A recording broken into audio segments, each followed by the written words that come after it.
Have you ever sat in that heavy silence at a family dinner? Here on Bonds and Stories, we retell those moments, honest, everyday, sometimes controversial. Every story is a mirror. Subscribe, join the conversation, and maybe find a little healing.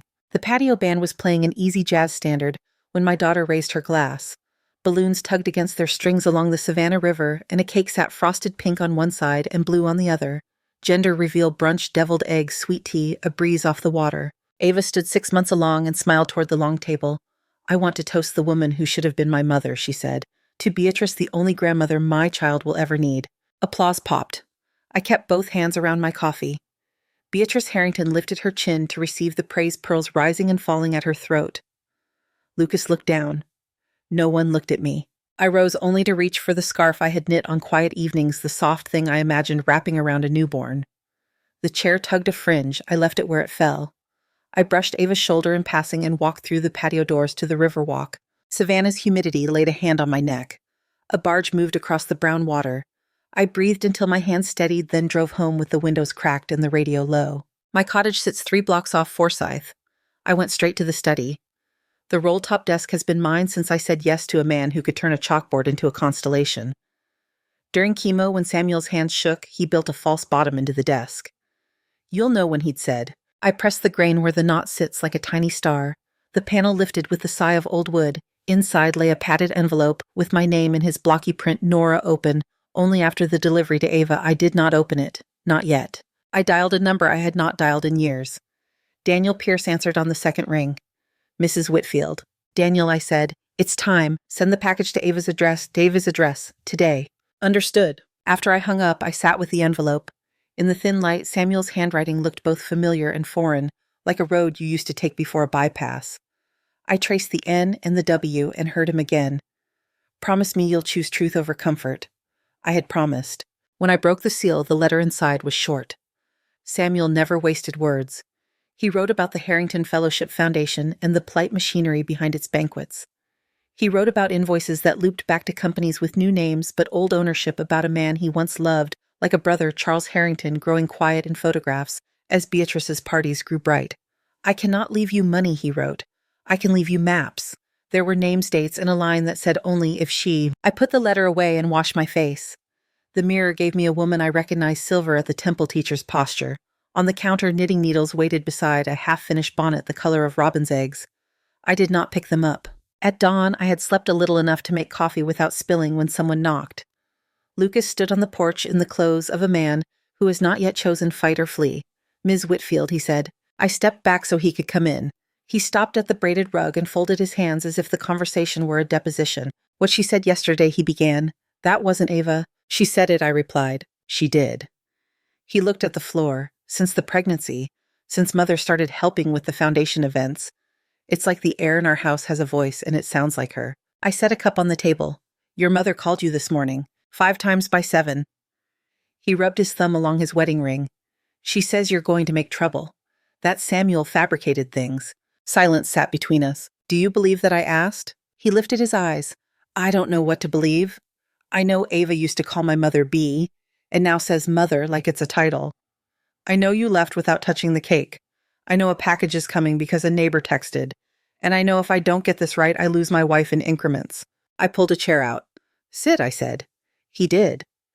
I brought Samuel's letter to the table. "Read this," I said, "then answer one question." He read. His face changed in slow weather skepticism to surprise to something like grief. When he finished, he set the paper down carefully. "Your husband and my father," he said. "They were brothers by choice," I said.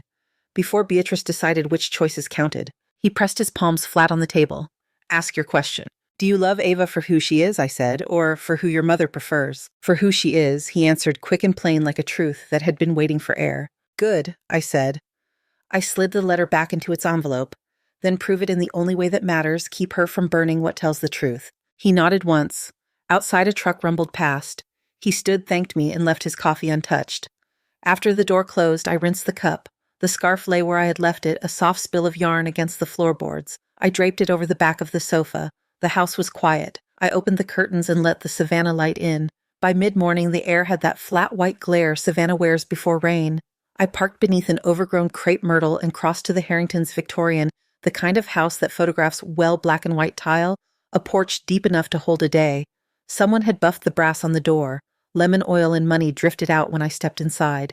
Ava had left the front door unlatched. I found her in the foyer, one hand on her back, the other braced on the console table. She looked like a woman who'd slept an hour in a chair and regretted all of it. The pink and blue balloons from the brunch knocked lazily against the crown molding as the AC kicked on. "I should have called," I said. She didn't look at me. "Mother is on her way." "Beatrice." Ava nodded, eyes fixed on the beveled mirror above the sideboard as if it might answer for her. She said brunch was unfortunate, that she'll help me tidy the narrative. Her voice caught on tidy as if it were a burr. A knock, 3 precise raps sounded at the door. For a breath I thought Beatrice. Then a man in a USPS polo peered through the glass, holding a rectangular parcel like a question. "That's for me," I said. For the address, he corrected with a polite smile and set it on the sideboard. The package was heavy enough to argue with gravity. Brown paper string tied in a sailor's knot, a red tamper seal impressed with a tiny P for Pierce. Ava stared at it as though it might detonate. "What is that, Mom?" "Something your father put in motion," I said. "Documents. Correspondence. Things he thought might matter one day." "My father's gone," she said softly, as if testing whether grief still echoed. "He doesn't get to reach into my kitchen." But her hand was already on the string. The door opened again without a knock this time. Beatrice arrived on a current of perfume, something expensive and restrained the olfactory equivalent of a well-cut suit. Her pearls were the exact size of soft marbles, each one twin to the next. She took in the foyer, with one glance calibrating the tray on the console, the positions of the balloons, the package on the sideboard, me. "Darling," she said to Ava, voice pure sunlight. "May I?" She brushed a kiss against Ava's cheek and then turned to me. "Nora." No title, no smile. The name sat cool on her tongue. "We received a delivery," Ava ventured. Beatrice's gaze flickered to the red seal. "Ah," she said, as if a chess piece had moved exactly where she'd expected. "Well then. Sometimes the kindest thing one can do for family is to spare them paperwork, especially when it springs from overwrought periods." She set her handbag on the table and drew out a slim gold letter opener. "Shall I?" "Lucas isn't home," I said. "Lucas is easily distressed by untidy details," she replied, sliding the blade beneath the string. "I've always felt it's a mother's role to—" The front door banged again. Lucas stepped inside, his tie, loosened the careful lawyer's hair, a little less careful. He saw the blade, the seal, his mother, his wife, me, ordered the variables. "Stop," he said, not loud, but final. Beatrice didn't remove the blade. "I'm making things simpler, James Lucas. Your neighbor texted that a strange package arrived. In times like these, rumors travel faster than truth." "Then let's give truth a head start," Lucas said. He took the opener from her gently but without permission and placed it on the console. "We open it together." Beatrice's smile thinned. "If you insist on theatrics, at least allow me to keep us from drowning in melodrama." She pulled a crystal paperweight toward the edge of the sideboard as if to secure the parcel. The movement was small, domesticated. It felt like watching a river cut a new channel, inevitable, patient, devastating. Ava stepped between them. "Mother, please." The word had bevels now, not the softened edges it had at the brunch. She pressed her palm to the seal and then looked at me. "Go on," she said. "If we're going to do this, do it while I can still breathe." I broke the seal. This paper opened with the sound of unwrapping a winter coat in a quiet foyer. Inside, a banker's box.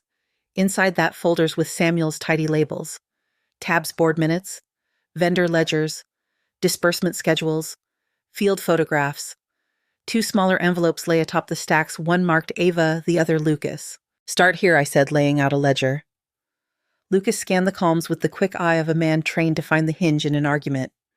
Harrington Fellowship Foundation to Beacon Education Services. He read consulting fees. He traced a line with his finger. Beacon invoices Jagson Media Group for advertising. Jagson pays... His voice slowed. Low Country Holdings. Ava frowned. "I know that name. It's on the Palm Drive property, the one Mother leases to the foundation for events." Lucas flipped to the next page. "Low Country Holdings pays maintenance to Tidewater Management." He exhaled. "And Tidewater's Articles of Incorporation list. Mother as managing member." He looked up, eyes moving like he'd found a seam that wouldn't stop tearing. "It's a circle. Money donated to the foundation cycles through vendors and returns to an entity Mother controls." Beatrice's pearls barely shifted. "You've just described modern philanthropic efficiency. Consolidated services reduce overhead. One can hardly fault a family for stewarding its own work. Unless the stewardship is concealed," I said, and set down a thin manila envelope Daniel had flagged. Inside were emails, polite crisp, discussing how not to disclose beneficial ownership to avoid needless donor confusion. There were also black and white photos, the kind a private investigator still prints grain-pebbled like sand. A fundraiser tent at dusk. A handoff between a catering manager and a man whose name appeared later in a vendor registry. A shot of Charles Harrington and Samuel on a Princeton lawn, 2 boys trying on men's suit sleeves still a little long. Ava traced that last photograph with her fingertip, emotion so tender it almost made an apology.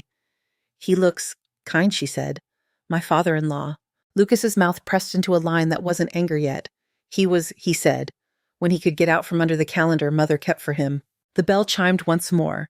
This time Daniel arrived, briefcase in hand, tie centered like a signature.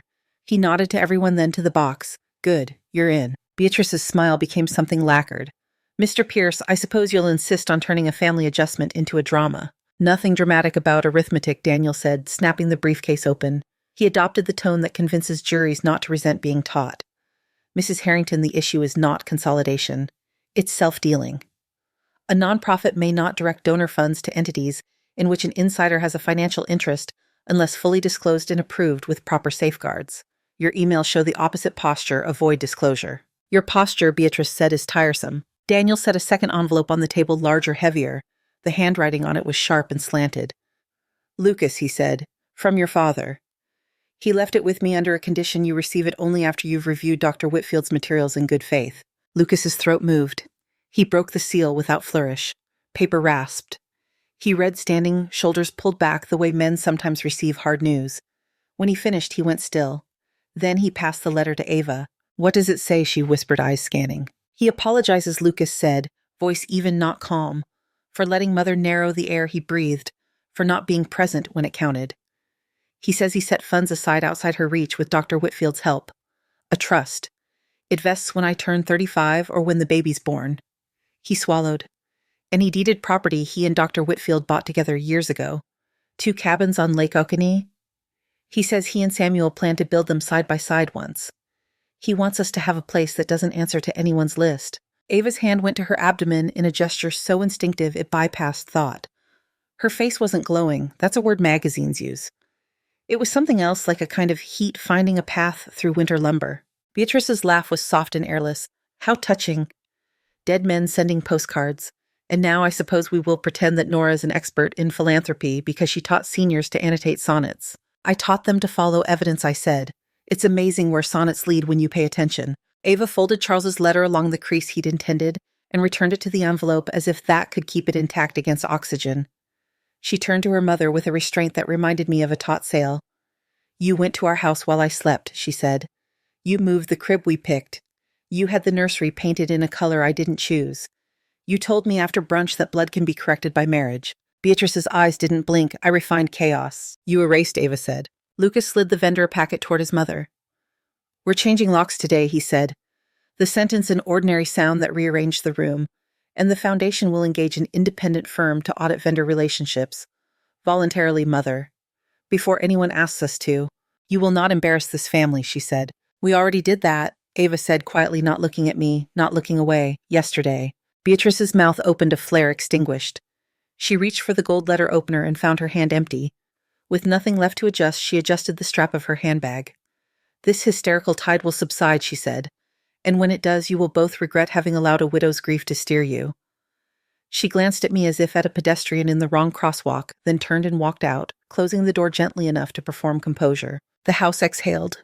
The AC hummed the balloons, bumped the molding. The paper on the sideboard made its soft paper sounds. Lucas leaned his elbows on the console and let his head drop between his shoulders. It looked like prayer and didn't need to be. Ava was still holding Charles's letter. She made a small circle on the paper with her thumb where the ink had puddled at the end of a line. "I'm sorry," she said to the room, to me, to something bigger than both. The word wasn't grand. It had the weight of furniture being set back on its feet. I picked up the scarf from its folded rest in my bag and set it beside the box. The yarn looked almost absurdly gentle next to the banker's edges. "Keep this somewhere safe," I said. "Untouched for now." I meant the scarf and the documents both. Lucas nodded. "Nothing burns." He said it like a vow rather than a plan. He reached for Ava with his free hand and she let herself be steadied. The mirror over the sideboard held us all at once. The flustered lawyer with his sleeves rolled, the pregnant woman with a letter against her heart. The retired teacher with paper cuts on her fingers. The picture was not tidy. It was true. The house kept its breath long after Beatrice left. Paper had its own weather whispering whenever someone crossed the foyer, sliding a corner against a current you couldn't see. Lucas gathered the folders back into the banker's box and wedged it beneath the console, as if the wood could shoulder what we'd learned. Ava folded her father-in-law's letter along its crease and held it to her sternum the way people sometimes hold a hymn book when they aren't singing. Her phone vibrated on the marble. She glanced down, then turned the screen so we could read. Lunch. Bishop and Key, 1 o'clock. Just you and Lucas. There was no question mark. Charleston Lucas said, "That's 2 hours." Ava smoothed the edge of the envelope with her thumb. "She'll call it a misunderstanding if I don't go." "Then we go," I said. Ava looked up. "We?" she repeated. "Yes," I said. We drove with the air on low and the radio off. The marshes opened and flattened water braided through Spartina like bright thread. Egrets lifted folded themselves into the sky. Lucas kept one hand at 12 o'clock and the other resting on his thigh, a watch left on the console as if time could be set aside. When we crossed the big bridge, Charleston rose pale and precise in the haze, church spires and flagpoles like notes on a staff. Bishop and Key had the sort of entrance meant to hush people. Dark wood, oil portraits whose eyes had opinions. A server in a black jacket led us to a corner banquette beneath a mirror the size of a bed. Beatrice was already there, angled toward the window, as if the street itself were an audience. She stood the exact moment we came into her sightline. "Ava." She kissed the air by each cheek. "Lucas." She lifted a hand toward him, not quite touch, not quite wave. Then her eyes settled on me. "Nora," she said, and sat leaving room for us as though she were doing the arranging. "A table for 4, Lucas told the server. "For 3, Beatrice corrected pleasantly. "We'll be brief." "We're 4, Ava said. She slid into the banquette, first the center position. I took the seat beside her. Lucas sat across from her, leaving the remaining chair for his mother. It changed the geometry of the scene. Not a head of table. A circle. Beatrice's smile held. Well, she said, taking up a menu she did not read. Yesterday was heated. Hormones, party nerves. I'm sure we can agree that a brunch is not the place for complicated family conversations. The foyer was quiet, I said. She didn't look at me. And the foyer, Nora, is not the place for complicated financial conversations. She placed the menu back into its stand. Let's be sensible. You've each had a long 24 hours. Choose something light, then let's put this little fire out. A server arrived with water. The room was all deliberate clink and controlled voices. Lucas folded his napkin in half, even the corners.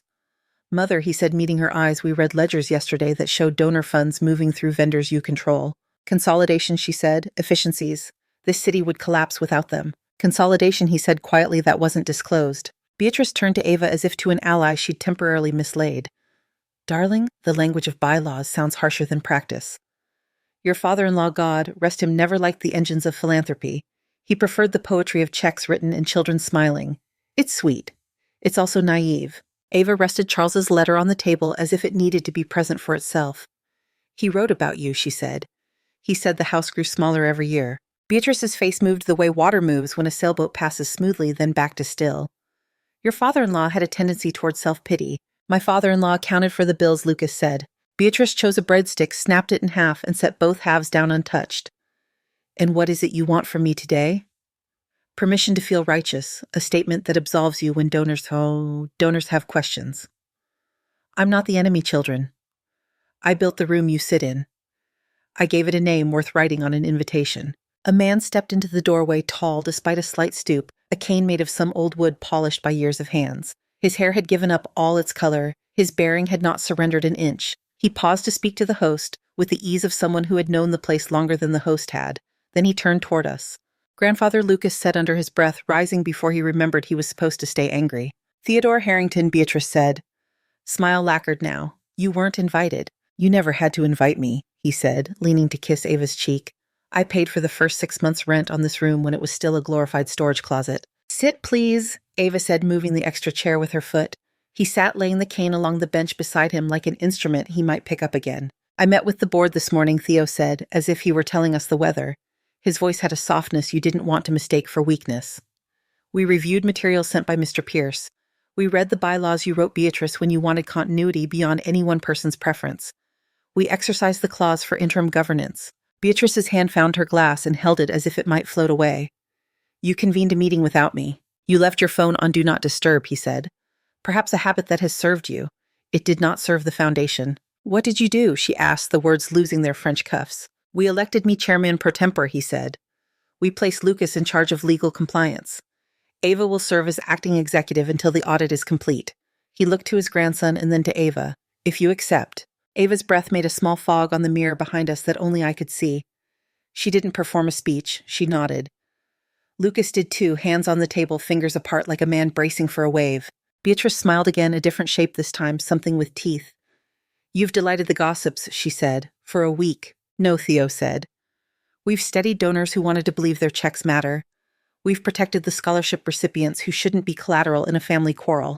And you've humiliated me, she said. I think you did that yourself yesterday, Theo replied, a kindness stitched tight to the truth. He turned to the server who had been pretending not to listen. 4 bowls of she-crab soup, 4 small salads. Thank you. You won't hold your little harvest carnival, Beatrice said, suddenly turning to Ava, as if youth might be easier to bend. No room, no staff, no one will come. No. The invitation went out months ago, Theo said. If the harvest room is too tight, we'll use the courtyard. You can't host without me, she snapped, and the room heard the oldest part of her voice, the part that said, I built this with my bare hands, and my father's money, and the version of myself I sold to this city. We don't intend to, Ava said, calm like a slack tide. We intend to host without the parts that hid things. The soup arrived steam curly as script. The 4 of us ate like people who hadn't slept and needed the sodium to move their blood. No one spoke for several minutes. Outside, a carriage clopped past the horse, folding and unfolding itself in the mirror. When we set our spoons down, Beatrice picked up her water. The slice of lemon clung to the rim like a bright coin. Lucas, she said in a tone meant to locate a son and return him to the position. It has always fallen to me to keep this family from looking small. Do not undo that now, because Nora has made you sentimental. Lucas folded his napkin again, slow this time. I'm not sentimental, he said. I'm tired of pretending the ends justify whatever means you prefer. I'm tired of watching my wife learn not to trust her own hands. I'm tired of houses where furniture moves in the night to match a table in your head. You married up, she said quietly. Behave like it. I married right, he said. We signed the check because Theo refused to let anyone else touch it. He rose before Beatrice did. I will see you at the office, Beatrice, he said, as if they were colleagues and not combatants who shared a last name. There are papers to sign regarding disclosures. The auditor arrives at 2. She stared at him as if at a painting that had been rehung crooked. You had this planned. Your father taught me to plan, he said. He taught me not to mistake noise for music. Beatrice's jaw quieted. She lifted her handbag and set the strap on her shoulder with a motion as exact as a seamstress's stitch. Ava, she said, and there was a real thing under the ice for a second. I will forgive your dramatics when you've slept. Ava didn't answer. She reached for the letter on the table and slid it into her bag like a passport. We stepped out into the afternoon heat. The air felt close to the skin, Charleston pressing itself against us, the way cities do when they want to be remembered. Carriages passed tourists, angled their phones upward toward a cupola. A church bell struck once and then was done. Theo stood with one hand resting on his cane, the other shading his eyes. I should have done more when Charles was your age, he said, not to be absolved, not to be admired. I am doing it now. You did something today, Lucas said. That counts, I said. He looked at me with the quick measurement of an old man who spent a lifetime adding 2 and 2 in rooms, where people tried to make 5. You're dangerous, he said. It wasn't an insult. I taught teenagers, I said. That explains it, he said, and smiled with half his mouth. We walked to the car without discussing what had been decided, as if naming it might thin it. The sun hit the parked windshields and shattered in little blank flares. Ava slid into the back seat and stretched her legs along the bench.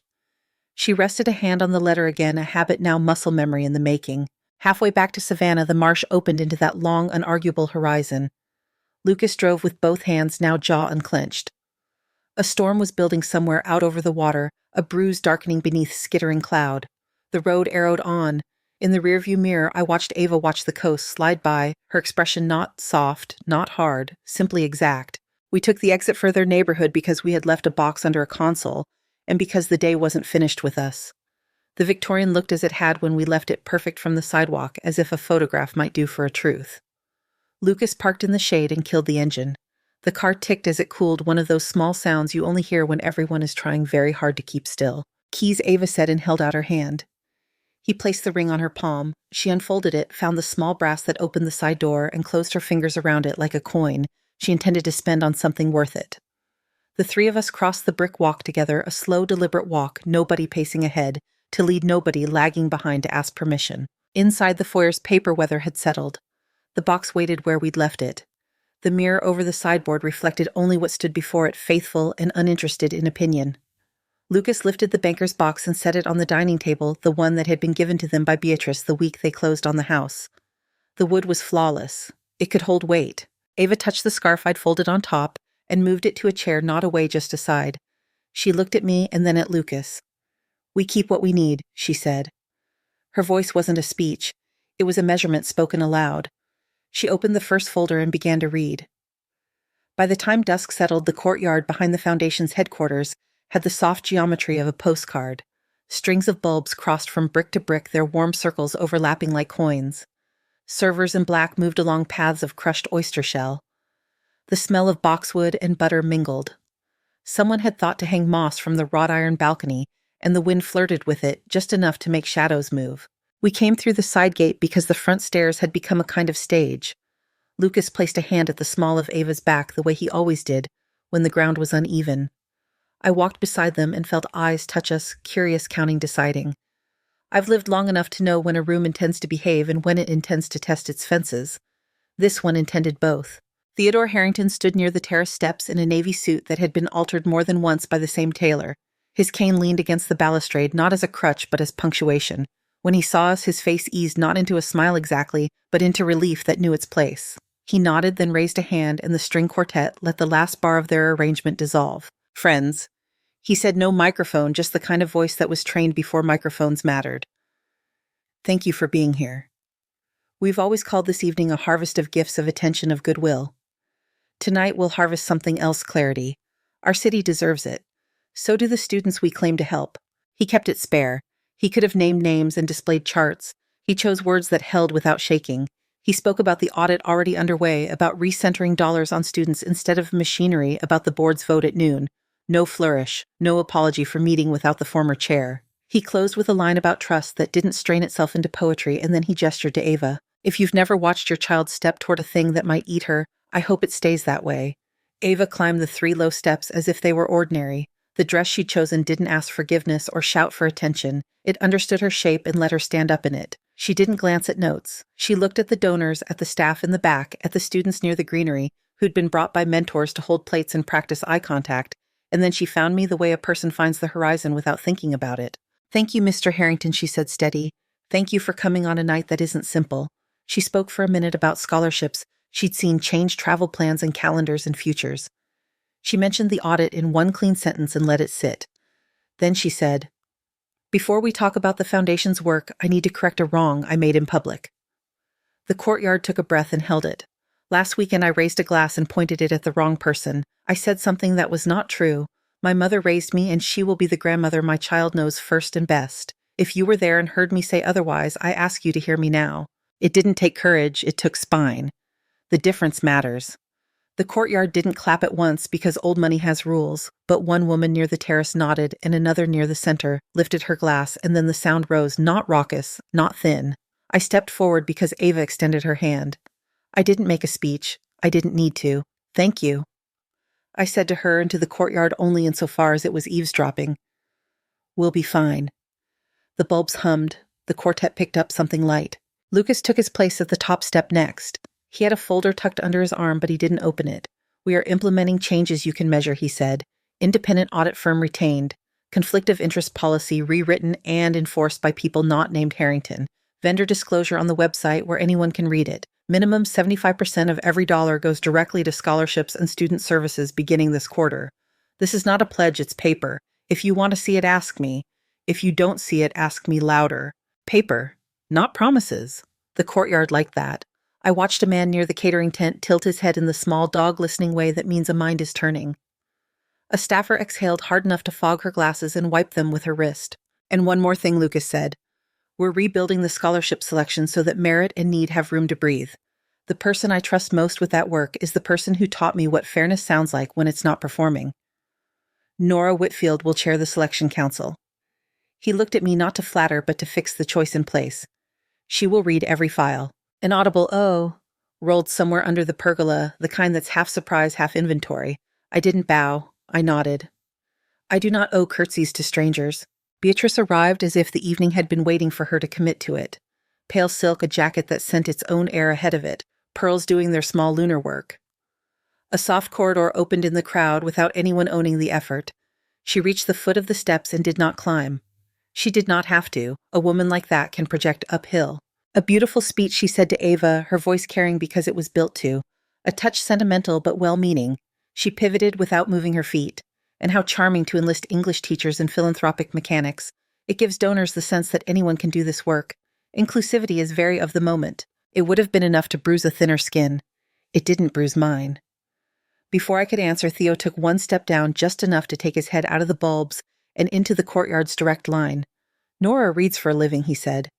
Words, patterns, numbers that pretend they aren't numbers. We could do worse than put the scholarships in the hands of someone who can tell the difference between a story and spin. I'm certain she can tell the difference between a sentence and a ledger, Beatrice said. A foundation is not a literature class. It's not a costume department either, I said, because sometimes the direct thing behaves itself. Students are not sequins. We don't pin them to a brochure and change their color when the light does. There's a noise people make when they are surprised to be pleased. The courtyard made it. Beatrice let her smile chill half a degree. Donors require confidence, she said, not sermons from a schoolroom. They require results, Lucas said, patient in a way he'd learned in rooms that lock from the inside. Which they'll see. In audits, in placements, in graduation rates anyone can read. Beatrice turned, selecting a woman in emerald and a man with a tie like a shoreline. Eleanor Charles, she said brightly, you've sat on more boards than I've had birthdays. Surely you know consolidation when you see it. Eleanor adjusted her wrap. Consolidation is tidy, she said. Disclosure is cleaner. She raised her glass to Theo. I appreciate being told what I'm buying. Charles, who had the sensible face of a man whose money came from concrete, nodded once. 75% is an easy number to remember, he said. I'll tell my wife. The quartet slid into Moon River because of course they did. It's a song Southern courtyards use when they want to skip the part where feelings wear shoes. Beatrice's smile didn't falter. She took one step closer to the steps and spoke just to Ava, which means she meant everyone to hear. Darling, fatigue makes people theatrical. You'll wake and recognize that administrating is tedious. It's not something young mothers relish. Ava rested one hand on the rail like a person who had learned sailboats in summer. If I wanted something easy, she said, I would have stayed in bed. She did not look at me. She didn't need to. She and I have always been able to pass a whole sentence between us without moving our mouths. Beatrice watched that pass and did not like its economy. Theo took the last step down and stood beside her on the stone, close enough that their shoulders could have learned to belong in the same frame. You'll find the auditor upstairs, he said kindly. Second door on the left. He'll want to ask you about vendor approvals and your signature on the old disclosure forms. He lifted his cane not to threaten but to remind.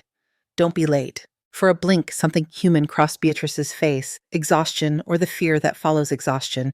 Then it packed itself away.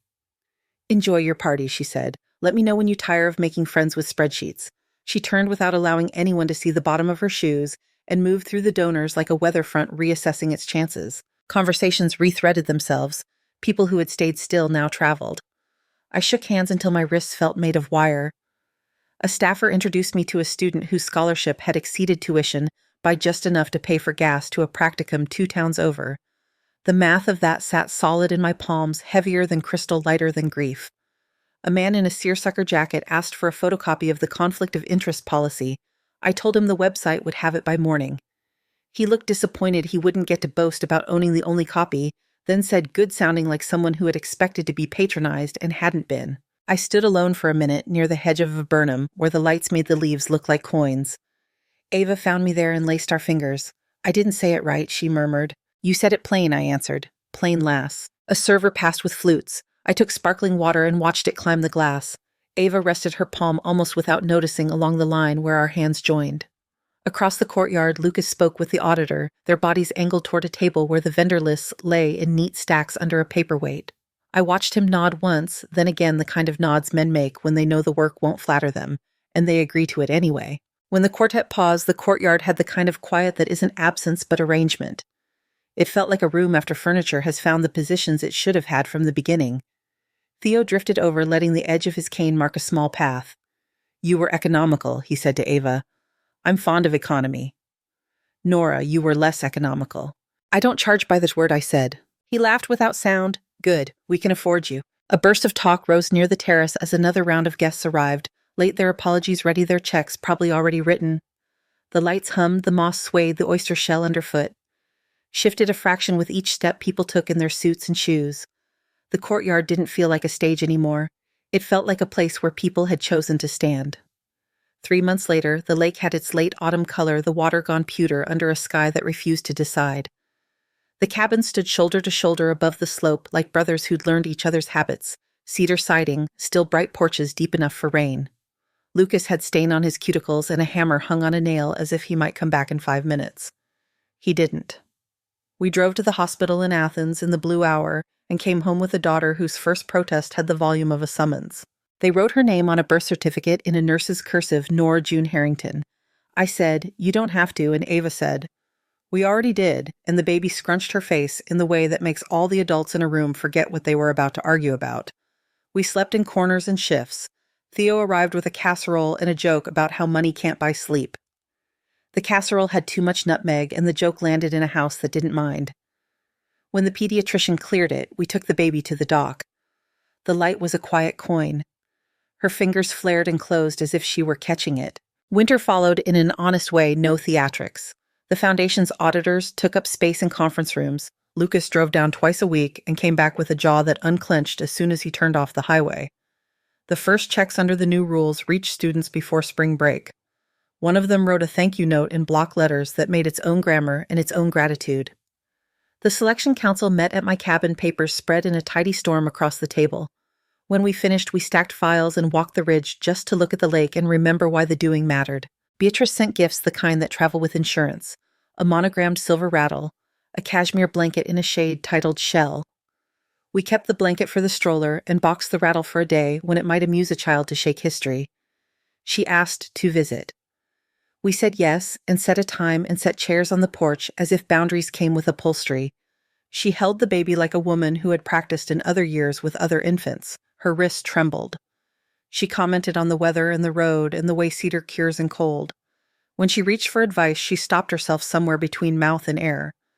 Before she left, she touched the cabin's frame with 2 fingers the way people touch stone in old churches. She drove away at a reasonable speed. By summer, the wood had darkened the lake, heated its shallow edges, and Lucas built a low bookcase that became a stage for stuffed animals who liked to fall down and be rescued. On evenings when the air cooled, I showed the baby constellations she could not yet see. "That's Vega," I would say. "That's Altair." The names sat gently on her forehead while she slept against my shoulder. In the morning, we made coffee and sweet tea and found the day where we left it. 5 years and the dock boards held small bare feet running. June had curls that learned to keep their own counsel and a habit of narrating her projects in a tone so matter-of-fact it could repair things. Her brother, 2 years behind her, named Sam, because there are names that refuse to be lost, took an early interest in frogs and in the kind of mud that refuses shoes. Theo kept his cadence and lost a half-inch to time. Daniel visited and tried to fish with results consistent with lawyers and borrowed hats. The Foundation held its fall event under stricter math and looser shoulders. Donors asked better questions. The website posted the ledger in a format that could be read on a phone by someone on a bus. A student from Columbus stood on stage and spoke 6 sentences about a class she'd taken and a clinic that wasn't closing. I didn't clap until she walked off because the hands have to do what the moment asks, not what they're used to. On the afternoon of June's 5th birthday, we carried a sheet cake to the picnic table between cabins and added candles that leaned away from wind. The lake threw light back at us as if returning something we had loaned it. Beatrice's car turned in with the care of a person who knows gravel. She stepped out in flats and a cardigan and earned herself a fresh glance. She had a wrapped box. The satin ribbon looked like an idea. "Happy birthday, darling," she said to June.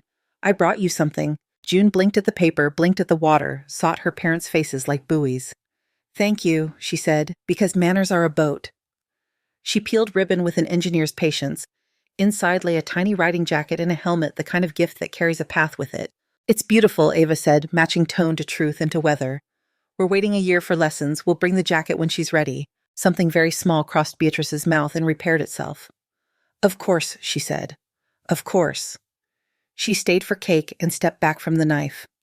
She complimented the frosting and the view and June's ability to blow out candles in one breath, a fact that pleased the child and did not change the rules. When the light went to amber, the children tired in the way that looks like speeding up. We walked them down the dock and counted planks to the edge and counted dragonflies and counted our own breaths. Lucas carried Sam back uphill in a way that will be a story to someone when the carrying is over. Ava rinsed plates at the outside tap. Beatrice said goodnight with a brief hug, and the car found the road again, taillights low, then gone. Theo sat with me on my porch while the heat traded places with dark. He tapped the cane once on the rail, a sound with no complaint in it. Charles would have liked this, he said. He could be still here. He could, I said.